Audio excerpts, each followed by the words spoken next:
Welcome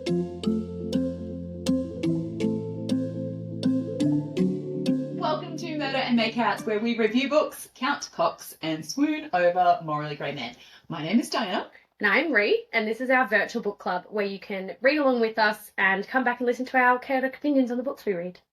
But first, we must start with anything but a wine glass. There's no book reviews complete unless, of course, we have wine. And so today we had to bring something to drink our wine in that was anything but a wine glass. I feel like I may have peaked a bit early with our first podcast where I had a child's blender, because today I've just gone for a simple Tupperware container to enjoy my red wine. What about you? You're going to love this. I'm very excited about this. I recently located this at the shops, and it is Christmas themed. So you have to let that go because it's not currently Christmas. The book isn't even set near Christmas time, but watch this. It's perfect for red wine because You're aerating it. actually a flavoured milk dispenser for children, and you're supposed to put the milk and some flavouring in there and do that. But instead, I am aerating my red wine. I feel like this one's going to come and get out. Don't drink red wine out of a straw. But that's okay. It's actually quite nice wine. I just aerated it.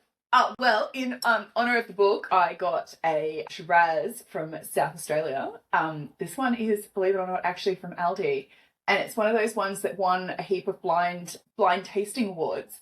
And it's actually really good. And my husband and I bought this to have dinner with my father-in-law and my mother-in-law, because my father-in-law really likes his reds. And we didn't tell him it was for Aldi. And he was commenting, he's like, this is actually really good. I'm like, yes, I know. It's from Aldi. And we told him about it, and they went and bought it now too. So I'm in Australia. a big fan of an Aldi wine. 2005 Melbourne International Wine Competition. So yes. Anyways.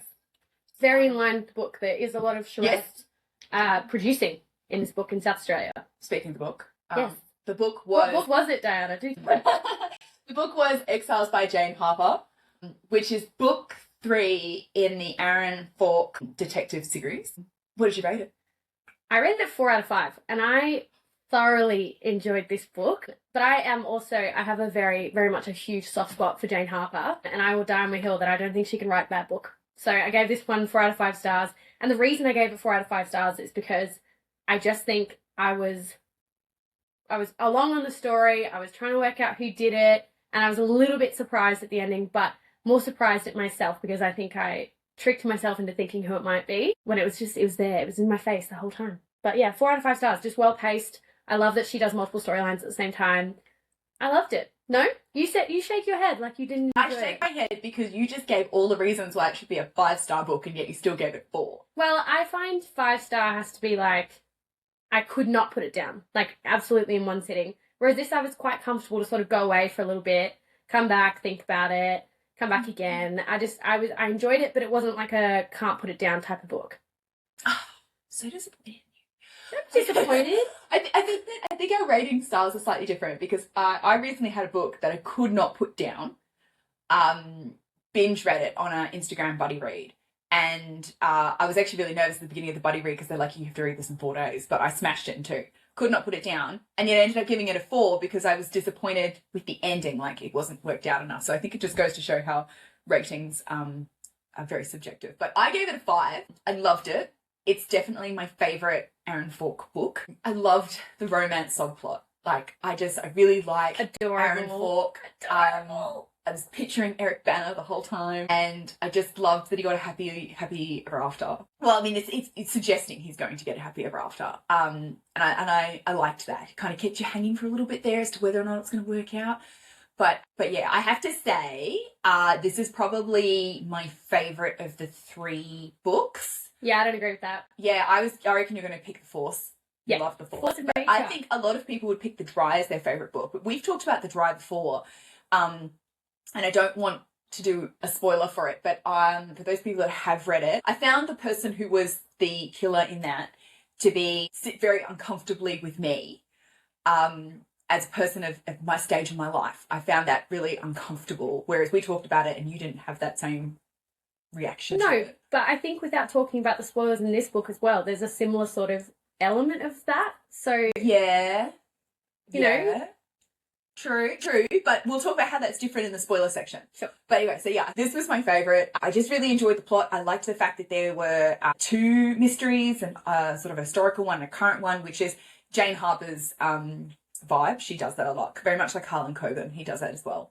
And I really like that, and I like how the book kind of peaks at the resolution with the resolution of the current day plot. And at the end of the book, in that resolution, you're getting the resolution of the historical plot. That's a lot of resolutions in one sentence. Fair bit. But I like that as well. I love that she does multiple sort of mysteries going on at the same time. So you're not just like all caught up in trying to work out what's going on with one, and you're actually getting kind of not distracted, but pleasantly pulled away into following this other mystery that's going on at the same time. Yeah. And she has done that before, but usually, I think in The Dry, it was where Aaron was sort of directly involved in the previous mystery that was going on as well. Whereas this is he's sort of like side related to it. He's supposed to be on bloody holidays, and here he is like solving mysteries from 5 years ago and solving ones from a year ago that he was there for as well. Yeah. But I just love that. I love that she has these two tracks running at the same time, and you get to sort of like cross between and try and work out multiple things that are going on. It's just perfect for I enjoy having too much going on at once in my brain. That's probably a good segue into what the summary of this plot was. So Aaron Falk is Australian Federal Police. He's in the financial crime fraud squad. I think that's maybe another reason why I really like these books, because, you know, I used to work for the AFP. I used to deal with the people in this team. And so it's very sort of close to home. And I love to see a book written about the AFP and not the FBI. Like, there are actually other countries in the world that have police forces that, you know, you can write. Love that it's Aussie. Yeah, love that it's Aussie. Anyway, he is going back to a friend's hometown for a baptism for their child. And this is 12 months after the previous attempt to baptise this child, which didn't go ahead because a member of the family, a close friend of the family, went missing. So they've all come back a year later to do the baptism, but it's all sort of fresh in their mind that this person is not there and they don't know what happened to them. So that's basically the storyline. And then there's the subplot of a couple of years ago, somebody else in this town connected with this group of people died, and there was never really answers as to what happened and who might have been responsible for that. So those are like the two plots. And it's based sort of in the wine region. They're on a winery, hence the South Australian wine, which adds a nice little angle to it. I did find there were a lot of characters. So I was having to, because we were doing this review, I had to write all the characters down to kind of keep track of who's who. And how they're all connected to each other as well. Yeah, like how they know each other, who's linked to who's a sibling or an ex or a partner or whatever of all these people. Yeah. It was a big web of people in this town. Yeah, exactly. And then later on in the book, they're referring to a party, a drinking party that happened 20 years ago, which is relevant to the historical death. And again, there's more characters there. So this is like, I was writing them all down because I like to get to a certain point in the book where I can be like, okay, these are all the characters, because I reckon you have to have introduced the killer by a third of the way into the book. So I like to sort of sit there and do a stock take and see who I think was the killer, which I won't say now because that might be, go into the spoilers. But anyways, that's kind of a summary of the plot.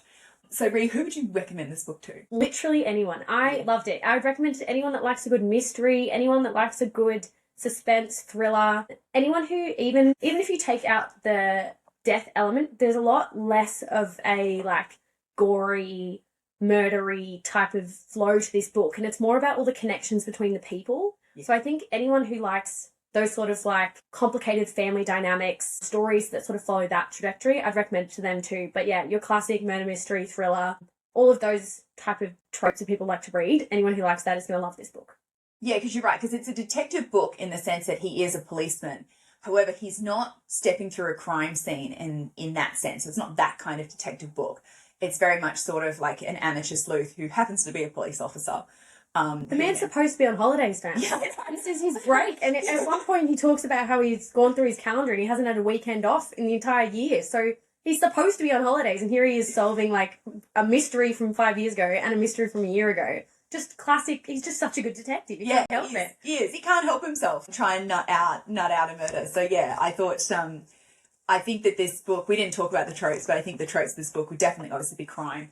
But specifically Aussie crime, if you have or haven't read Aussie crime, I highly recommend this. And do start with The Dry and work your way through them. But yeah, definitely that Aussie crime. And for people who like those detective kind of books, I do think this would make a good book club book. Yeah. But I might be biased, but it's because I think it would promote discussion and promote conversation in book club. Firstly, the whodunit conversation, but also I think the motive for the missing person, I think would promote a lot of book club conversation. So I think it would be a good pick for a book club. Absolutely. And I think just touching on sort of the tropes, there's a lot of discussion around grief in this book and how grief affects people differently. And I think most people are going to relate to that on some level. Everyone's lost someone at some point in their life, but also how all of these characters respond to that grief is so vastly different. So that's such a great book club topic conversation. Yeah. And also a way of validating the different experiences people have with grief, and maybe validating your experience. So do you think that's the end of the no spoiler summary? I think we have to move on from the no spoilers because I need to get into what's going on. Okay, go. It's spoiler time. Off you go. Going into the spoilers, what I think worked really, really well in this book is that when you have a murder or any kind of missing person or that sort of thing, they talk about at the start, everyone suspects the husband. The husband is always like, you know, the boyfriend, the wife, the husband, whatever, they're the first person you look at and you think, it's them. Yeah. This book starts with talking about the husband and basically essentially saying, like, this poor guy, he's been fighting these accusations forever.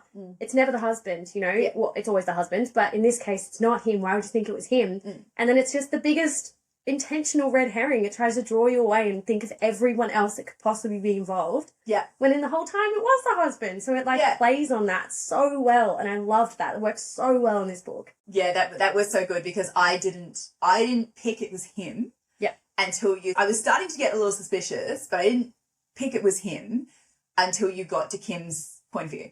Yeah. And as soon as it switched to Kim's point of view, I was like, oh shit, it's him. And this is I know it doesn't have to be him by switching to her point of view, but it was at that point that I went, oh, it's him. Yep. Because you needed her point of view in order to set up why he killed her. And I think it was just before, or it was around the time that Aaron's like telling people to go to the place where he thinks she is, that I was like, oh my God, he hits the cliff. He's pushed her off the cliff. Yeah. And then because obviously the book starts with Aaron pulling in to look at that view and seeing him there and then realising who each are and saying hello. And it all cemented for me at that point. And I was like, oh my God, he went back. But then it all becomes so obvious. I think one of the best things about Jane Harper books, but especially this book, is that when you get to that point towards the end of the book, it just, all of these light switches come on and you think, oh, there was actually a million signs the entire way through and she really did breadcrumb it. Yeah. But it took until getting to the reveal for you to be like, of course, he went back to the scene of the crime. He was there. The first chapter of the book, that is where that was set. Like, of course it was him. I thought also it was something that kind of was a flag that I picked up on, which I think a lot of people probably read past. But Sergeant Dwyer says quite early on, when I think it's the first time he spoke to Aaron, he said then nobody actually spoke to her directly on that night. And I was like, that's really odd. She must have left so much earlier than people realised. I reckon the timeline's wrong. I didn't think, oh, she never even made it. Yeah. But later on in the book, when they're talking about the baby being left at the bottom of the Ferris wheel, I was like, it has to be a really dire situation for a woman to abandon a baby. 6-week-old baby. Most mothers would leave the baby with someone, even if it was a complete stranger, would say, look after my baby and run. Yeah. And it made me, I thought at that point, was the baby being threatened? And she's lured the person away from the baby. And that's why she didn't have a chance to get anyone to look after her. Of course, later on, we learn that the mother never left the baby. The father did, because he didn't. Well, I mean, I think at that point, he obviously believes that the child potentially wasn't his. And so maybe he didn't have an affection for it. I think that he'd become a really good dad after that. I don't have any questions in his parenting of the child after that. But it made more sense to me how the baby had been left there, because it didn't sit well with me. I just thought it was a bit odd. So I picked up on it, but I didn't go in the direction that was the correct answer. I'd also picked up on that, but then my theory was that she'd never left. There was all this talk about which exit she could have gone out of and how Joel, the teenage boy, was adamant that he'd never seen her leave up towards the reservoir. So I was thinking so deeply about this exit, and I was thinking she has to still be somewhere there. She has to be, like, you know, hidden, or she was, like, put in a bin, or something happened at the grounds. Maybe it was in the bathrooms, maybe it was somewhere. Something has to have happened at the ground and she never left. Yeah. That was my theory that I was going off of. Because I wanted to believe Joel. Yeah, like, I very felt like Jane Harper had set you up to empathise with him and to believe him. Yeah. instead of thinking that she potentially had gone that way. There was also the other point was that if she had gone that way, she would have gone past the party that her daughter was at. And she knew where that party was because she'd been there as a teenager and not gone and spoken to her daughter. And that didn't make sense either because she clearly really wanted to see her. Yeah. So it didn't make sense that she'd potentially gone down there and jumped. And I thought it was interesting. I don't think they tied up the shoe in the lake. They found a shoe in the lake. I thought that was dumped there by the husband. Yeah. Like, he'd done this unbelievable planning to set this scene that she'd, like, abandoned and had all these suicidal tendencies. Like, he sort of put a significant amount of effort into that. And as part of that, the shoe was found not immediately. So it makes sense to me that he sort of dumped it later to help his plotline. Yeah, I think that's a good point because I don't know if they specifically said he dumped it, but the inference certainly is that he is. I felt like that was pretty good planning for someone who did a spur of the moment killing. Yeah. Because it seemed to me that he snapped with the conversation, the phone call. The phone call came from someone and was that Charlie's phone call? Yeah, it was Charlie's phone call. Charlie and Zara had called her about not being able, she was supposed to be coming by the house or something. And I think just her talking to Charlie is what set him off. Yeah, because then he's got in his mind, because he'd already planted the seed earlier that he didn't think this kid looked like Charlie or didn't look like him. And so that's obviously been the catalyst and he's pulled in. I think he decided to kill her and that's why he pulled in. And the way he just he hugged her. He didn't actually push her off the cliff. He suffocated her. He suffocated and her then first pushed and her then off the cliff. pushed her, yeah. Which was a really passionate and emotional murder. Very much a crime of passion now. Yeah, he's hugged her so tightly. Because I think he genuinely loved her, but he was so angry because he felt like he was betrayed by her. And then he just tossed her off. So much of it comes back to, though, his jealousy of Charlie. Like, when you think back to that connection to the party and that incident at the party, all he can talk about is that Charlie's not good enough for her, she keeps going back to this man, all of this sort of stuff. So when he's thinking that his child, his 6-week-old child, isn't his and is actually the child of Charlie, he still loves this woman. He just thinks she's making these awful decisions to keep going back to this man. And he's trying to make that decision on her behalf. Like, you know, if you want to keep going back to Charlie, I'll just take you out of the world fully. Which is just such a crime of passion description that's going on there. Yeah, I thought that was interesting. Something I didn't like. The two previous books both had a financial crime link in them. And that's what kind of helped Aaron Falk figure out who did it. In this book, there was a kind of financial link, which was the fact that Dean was an accountant, but it didn't go anywhere. Like, I was looking at that and I was thinking, okay, so Dean's the accountant. They commented at one point that he does everybody's books. So he knows something. He's found out something. Somebody is stealing money through one of these businesses behind somebody's back or, you know, being dodgy with a charity or something like that, committing tax fraud. I don't know. But it went nowhere. In the end, Dean's death was just an accident. Yeah. And I'm glad we got that resolution. But at the same time, I was like, oh, it's kind of a missed opportunity here because Aaron, he's a financial police officer. Like, it's what he does, investigations. And they'd set it up. I reckon you could have had some sort of something in there. And I thought at one point the footballer, Shane, who was doing the books for the winery, I wondered if he was somehow in there because, you know, he used to be a bit rough and now he's turned his life around, but maybe he had developed a drug habit because of one of his injuries and he was taking money out of the winery and Dean found out about it and approached him and said, you know, you tell them or I will, and Sean killed them. Like, that's kind of where I thought it was going. So I was a little bit surprised by, I think before they revealed how Dean did die, I had decided it wasn't that plot and there was something else going on. But I feel like there's a missed opportunity. I think so, but I think she almost did it on purpose. I mean, for one, this is supposed to be Aaron's holiday. He's not supposed to be solving a crime. Yeah. And I think the way, like, this comes back to that connection about grief, right? And how people are dealing with these different situations. And when you're trying to make sense of someone dying, especially someone close to you dying, you're looking for the logic in it. You're looking for that connection, that there's a reason for it, that there isn't just this accident to it. And I think what I found really clever about it was that you have this one plot with Kim dying, where there is a really logical reason, well, not logical, but there is a reason to it. It all makes sense. There's an explanation going on there. And you get kind of that, like, neat resolution for that. But then when it comes to Dean's death, there isn't that sort of thing. It literally is just an accident. And it kind of has that, they're like juxtaposed ideas where it's like, sometimes there is a reason, sometimes it all comes to a neat bow conclusion, and sometimes people just die and it's sad and people have to handle that grief in their own way. But Joel, his son, was looking for that answer for him, and that's why him and Zara I think had like gotten so close because they both lost these people close to them that they didn't have answers for. Yeah. So I actually thought the two storylines going and one of them having a really neat explanation and one of them having no explanation because it was just an accident was actually really beautiful. I kind of liked what we did. I liked that. I liked that there were both sides to it. Yeah. Oh, okay. You're entitled to your opinion. Come around to my side of the opinion, Diana. But you're entitled to your opinion. Was it a missed opportunity? Sure. Could have been a totally different book if she wanted to go down that sort of a way. Yeah. And maybe she felt the Shane storyline to be a bit cliche. You know, ex-footballer, on drugs because of an injury. Like, that is a storyline that's been done before.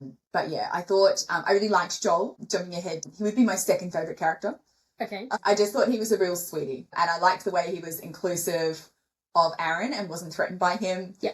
There were a couple of teenage moments there. Like, I loved when Aaron came over for dinner, for lasagna, I think it was. And Joel walks in and goes, wow, the house is clean. Yeah. And she's like, no, it's not. It's not what are you talking about? And I was like, I could just picture that. I could just picture, because I think prior to that, there was the phone call where Joel's like, oh, I'm with Aaron. And Jen was like, oh, bring Aaron too. You know, there's plenty of lasagna for everyone. And then she's turned around and looked at the house and gone, shit, and just grabbed a laundry basket and stuffed it full of everything that's on all the surfaces and thrown it on, like, the spare bed and shut the door. But of course your teenage son is calling you out for cleaning for having a man coming over. Like, that's hilarious. But I don't think Joel did it intentionally. I think he just walks in and goes, wow, it's clean. And she's like, no, it's not. So I really like that. So he'd be my second favourite. But obviously, Aaron Falk. Skip. You're getting way too far ahead. You're jumping. Sorry. But we'll circle back to your favourite character. What we have to say first is, who did you suspect first? No. I'm going to say maybe Charlie, just because it occurred to me. Well, I mean, obviously at the beginning there's the whole storyline about it's not the husband. So I didn't suspect the husband, although my first thought is it's always the husband. So that's, I think, why I went to Charlie second. I was like, okay, it's the ex-husband. And they did kind of just make him look a little sus. So I'd say, yeah, probably Charlie was my first guess. How could I? He's such a sweetie. I went full left field. My first guess was Sergeant Dwyer. Oh, really? I'm not entirely sure why or how, but I think it's him. And there was just something off about him, right? There were all these sort of like questions. He's hiding something. He was hiding something. Yeah, you were right. I was right about something, you know, but I really thought it was him. And I thought how close he was to the case when they're doing the appeal a year later and they're talking about wanting more evidence. He's got the whole thing memorized. If it's not the husband, it has to be someone very close to the case. And, you know, he was away. So his whereabouts were unaccounted for. Yeah, and there was something suspicious there. And then there was this conversation that happened, I think, relatively early between, or it might have just been Aaron Falk talking to himself, as he does. But there was this conversation about people think they remember things that didn't happen. Yes. Which was obviously a very good breadcrumb towards what was actually implied that no one actually spoke to Kim directly that night. Yeah. But the way he saw her. No one saw her. Yeah. Yeah. The way he was talking about that, and then the connection with Dwyer not being there, and people saying, like, no, but he's a good guy, and all sorts of stuff. I was like, no, there's something going on with him. Yeah. Turns out he's just a, loving father, and he wanted to protect his daughter after committing a hit and run, which is also not great. But, yeah, he was my first guess, so I felt a little bit vindicated that he did do something, because I knew there was something off about him. But he was my first guess as a killer. I just didn't know why. Yeah. It's interesting that neither of us were right. Which, in a way, is good because it means the book's written well. Yes. Because it takes you a while to come around to the idea of it being them. And Shane, I think, featured for a little while. I was like, I wonder where Shane fits into all of this. And then, interestingly, at one point, I did think whatever went down in the bush with Kim when she was super drunk at the party. Yeah. Was important and had a connection, and it turned out that was correct. Yes, that was.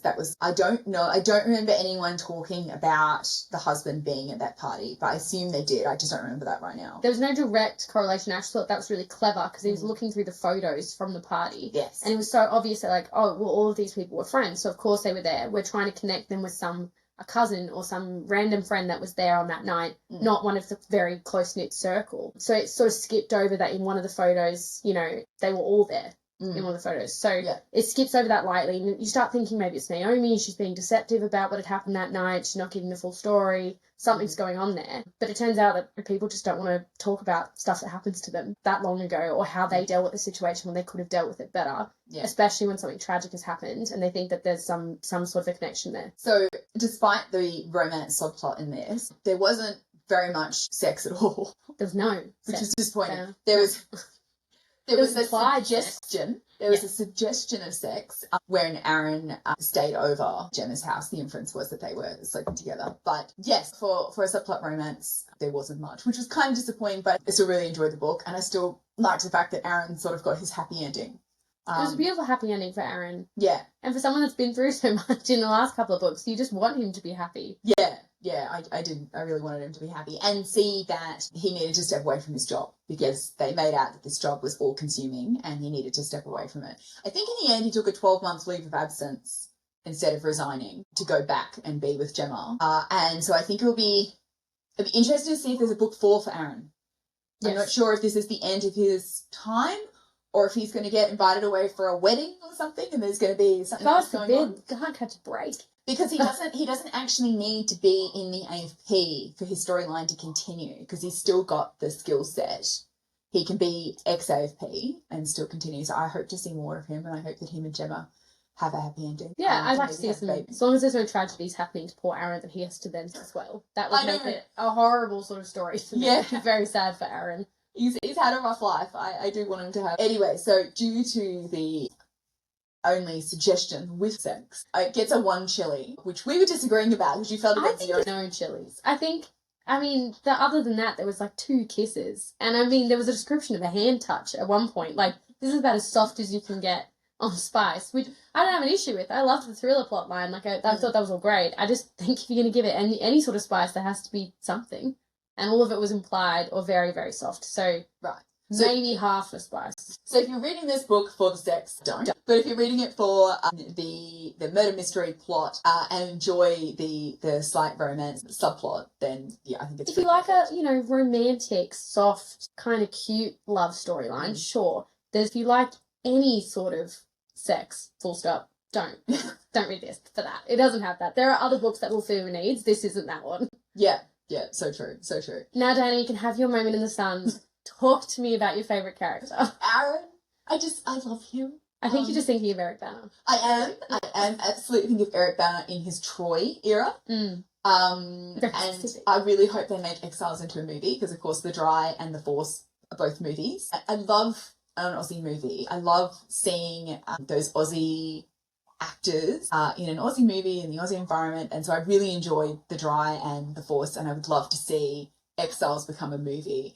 I'm not sure if it will, though, because The Force came out just after COVID. So I think it's been a little while. If Exiles is going to be a movie, I feel like it would have been announced by now. It's a bit disappointing because I would love to see it on the big screen because I want to see Eric Bana again. But just because he's really intelligent, and I respect that, and kind, and he's a protagonist that you fall in love with, and I think that's why I really liked this because I loved seeing him get that happy ending and realize that his current work-life balance was awful and that things could be better. And so, yes, I just adore him. See, my favourite character is actually Charlie. Oh, yeah. There was sort of an element of thinking like, Jesus, he's somehow involved in this. He's always just sort of off in the vines and looking out and being all stoic and looking in the distance.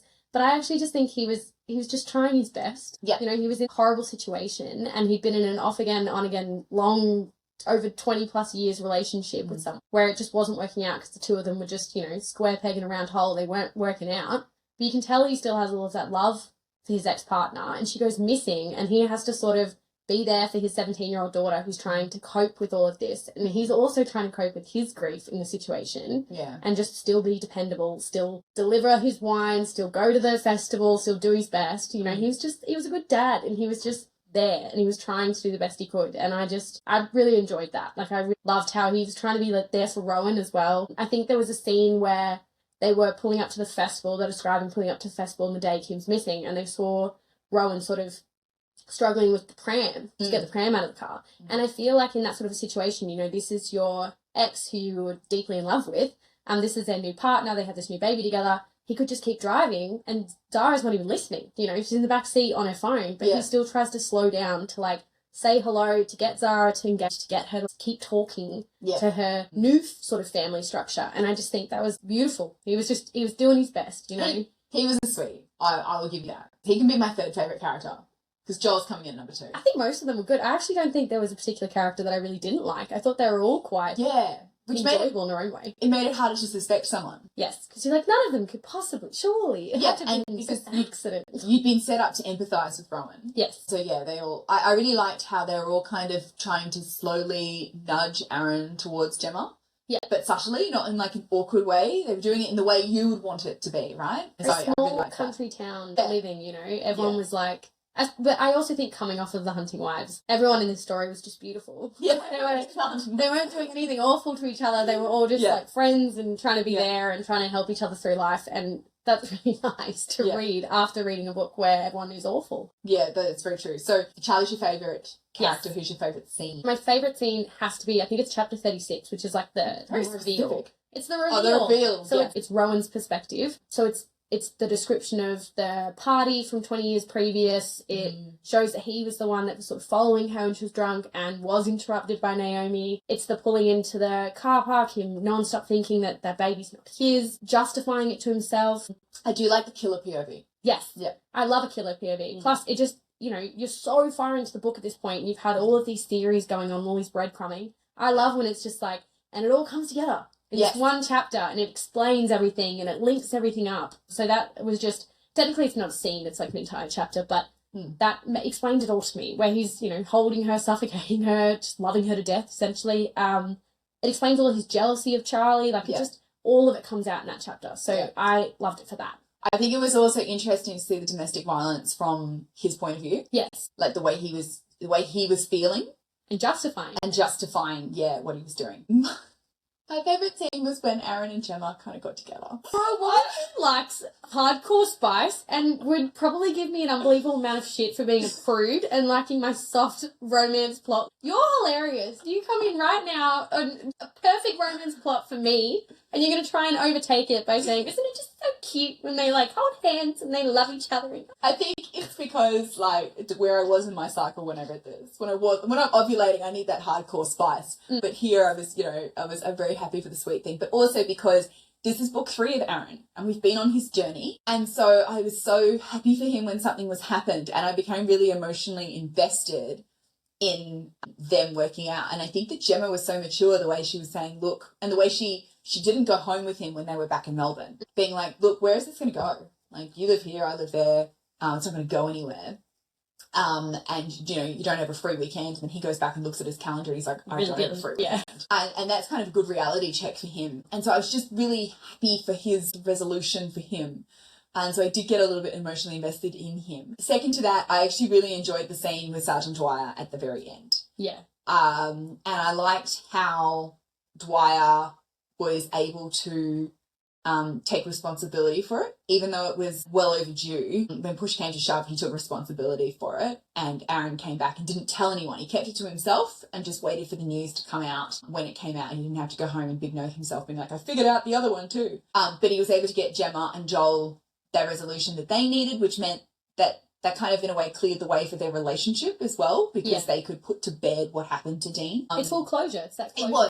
It was. I found the end of this book very satisfying. Yes. Which is interesting to compare to other books where I've like not had that. Like I've read other books recently where I left it very, very unsatisfied. This was different. Like every little end was tied up and you got a happy ending for him. And moves us on. If you liked this book, what would I recommend you read?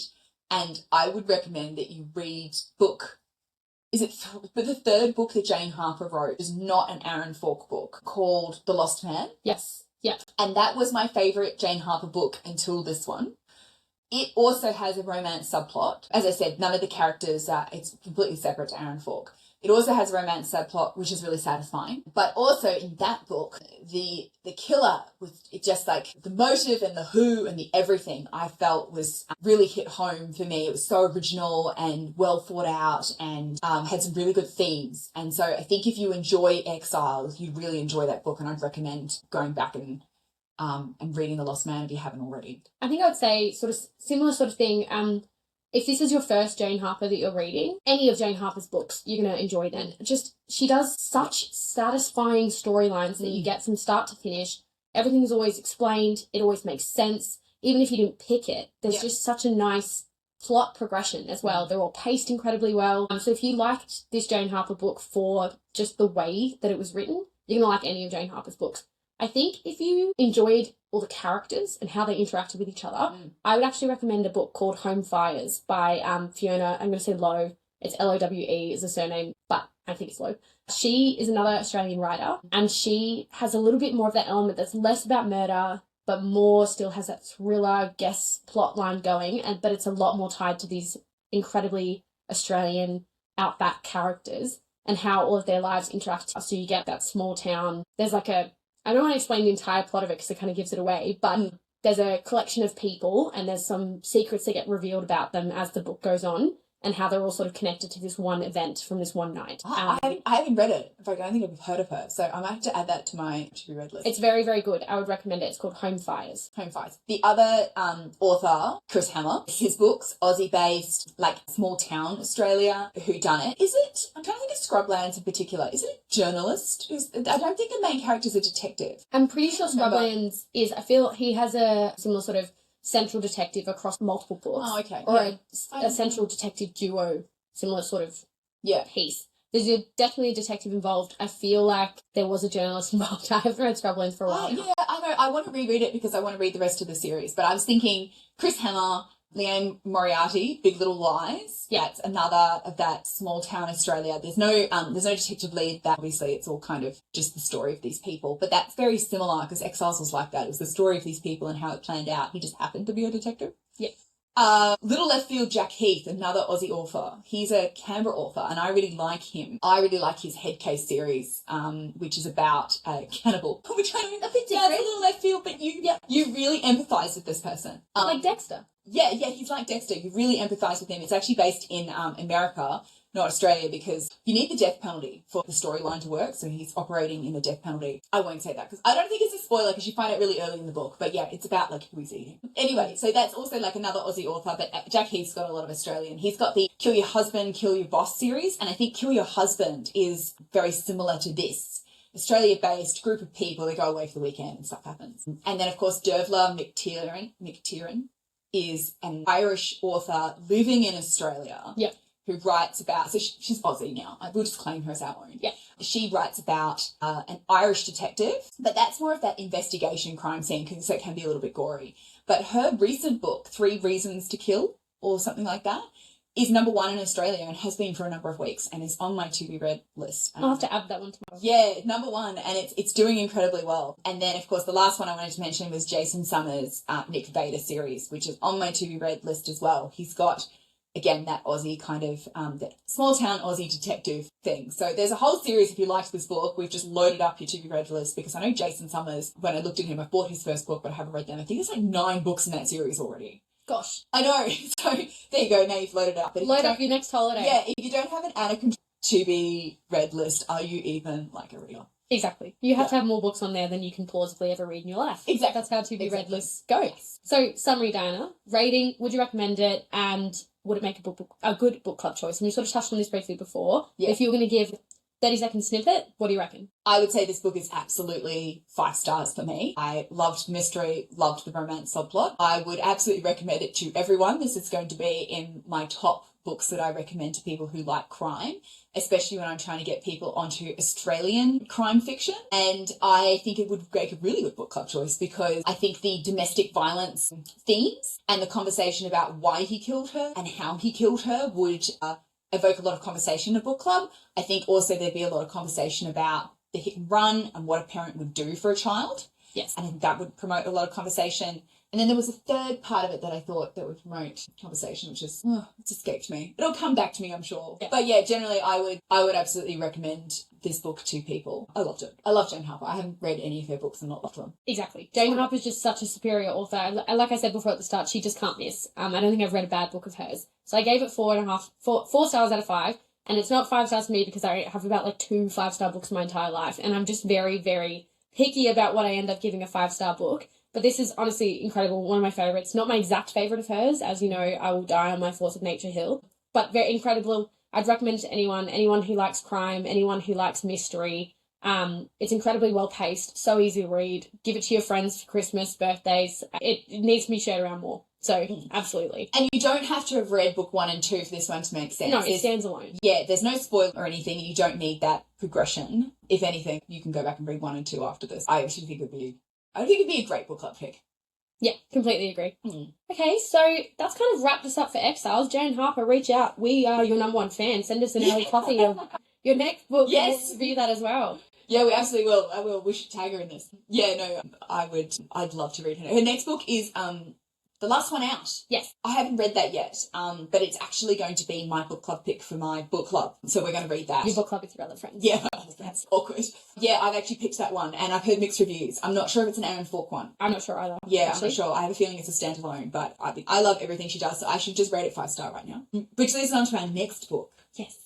Our next book is His and Hers by Alice Feeney. This book is a Netflix movie or TV series. I'm not sure which one, but it's just, TV. Yeah, it's just come out on Netflix, which is where I first saw it. But since then, it's cropped up everywhere. And last time we read a book that had a series, we loved it, didn't we? So I'm sure we'll go well for this one. Yeah, that's kind of awkward, actually. It's a really good point. Because, I picked Hunting Wives because it was a Netflix series, because you're like, it's got to be good, right? And then both of us were like, So, yes, anyway. But Alice Feeney has some great books out. And she's very highly rated, and she's a good thriller. She's an established thriller reader. I actually had written down, I've looked this one up, so it has a 4.09 on Goodreads, which is that's pretty good. Pretty high. And Richard Armitage is the male voice, the male narrator on, or it's got a dual narrator, but I love Richard Armitage. He is a massive crush of mine.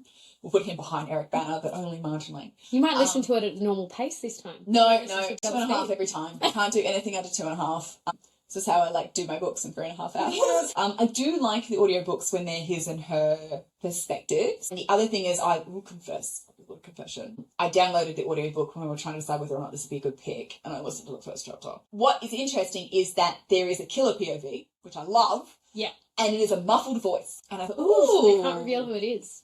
I thought that's interesting. So, yeah, the killer POV is a muffled voice. But, yes, I think that's going to be... I love a dual narration. Yes. So I'm excited. Multiple perspectives. You can never get too many perspectives. So I'm super excited about it. Do you want to have a guess of how quickly you're going to get the killer? I'm pretty smug. You're always smug. I don't think you've ever done this and not said you were going to be smug about it, Dale. I know. And Exiles, really bummed out with that one. Look, I'm that third. Generally, a third of the way into the book is when I make an assessment of all the characters and do a pick. And I'm pretty good. If I don't pick it then, though, I think that's a sign of a good author. I think if you're picking it at the 2/3, 3/4 mark, that's when I think it's set up better. So if I can pick it at the 1/3 mark, then it's not being set up well. But yeah, that's going to be my guess. And I'm going to go 0 chilies, 0 cop count, because I didn't, just reading the back of this, I don't get the impression that this is going to have a romance subplot at all. I feel like this is going to be 100% thriller. Ooh, I love that. I love a good thriller. Okay, so I think I usually go with either it's going to be the most obvious person or the second most obvious person or the least obvious person is how I sort of base my guesses on. Yeah. Are they trying to trick me early or are they trying to do something crazy to me? So for this one, I'm going to say it is the least obvious person. So I think there was something similar with Hunting Wives where I complained that the person didn't make any sense to me. For this one, I'm going to have the opposite sort of perspective. I'm going to say the person that makes the least sense to me is going to be the killer. And that's okay. No it's better not explanation. Okay for Club to do it. It's okay for Alice Feeney to do it. Yeah, it doesn't need to make sense to me. There doesn't need to be a direct connection. I'm just going to pick the person who is introduced probably 10 pages into the book, and then we never hear from them again, and I'm going to say it's them. It's got to be them. Unexplained, but it's going to be them. Okay, that's right. Whoever is introduced in chapter 1 as the killer, we'll see if you're right. Yeah, well, they have to introduce someone. If there's some sort of a killer perspective, I don't know what I'm going to do. But, can I just say that? It's the killer. Done. I've guessed it. And also on cop count, I'm going to say probably 1. I'm not expecting a lot. I think slightly more than Jane Harper, but not as much as The Hunting Wives, which was also relatively low, but definitely had a fair bit in it. Yeah. Yeah, I'm going with blowjobs and couches and things like that, so yeah. I'm going with 1.5 out of 5 chilies. Yeah. Low, but not enough. Okay. All right. You're wrong, but... Yeah, we'll see. Obviously. All right. Well, thank you so much for joining us. It's been so much fun to talk about the Exiles, and we look forward to talking about His and Hers with you. We will announce His and Hers on the 1st of the month, so you're getting a little bit of head start if you're reading this, if you're watching this or listening to this when we've just published it. And we will post the podcast for His and Hers on the last Saturday of the month, and we really look forward to you joining us. In the meantime, stay spicy, stay suspicious, and happy reading.